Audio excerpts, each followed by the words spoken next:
আজ phone gallery খুঁজতে খুঁজতে পুরনো এই ভিডিওটা আমি খুঁজে পেলাম। সেদিন আমি পোলাও আর চিকেন কষা বাড়িতে বানিয়েছিলাম, আর আগের দিনের বেঁচে যাওয়া একটু ফ্রাইড রাইস ছিল, সেটাও সঙ্গে নিয়ে নিয়েছিলাম। কিন্তু কি হ্যাট্রিকের দিন ছিল জানো।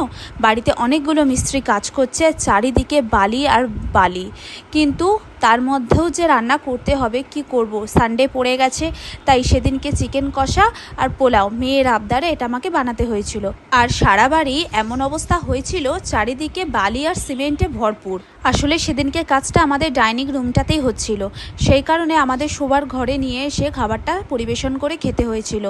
তবে একটা জিনিস, মাটিতে বসে খাবার অভ্যেস চলে গেলেও আমার কিন্তু মাটিতে বসে খেতে ভীষণ ভালো লাগে, কারণ ছোট থেকে আমি এটাতেই অভ্যস্ত ছিলাম।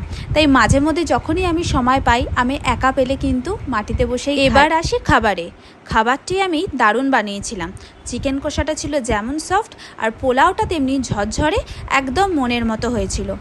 আসলে সেদিনকে এতটা বেশি কাজের চাপ ছিল, তাড়াতাড়ি আমাকে রান্নাটা সারতে গিয়ে ভেবেছিলাম কীরকম কি হবে না হবে, কিন্তু সেদিনই দেখলাম এত চটজলদি করতে গেলেও আমার কিন্তু রান্নাটা দুর্দান্ত হয়েছিল, একদম আমার মনের মতো।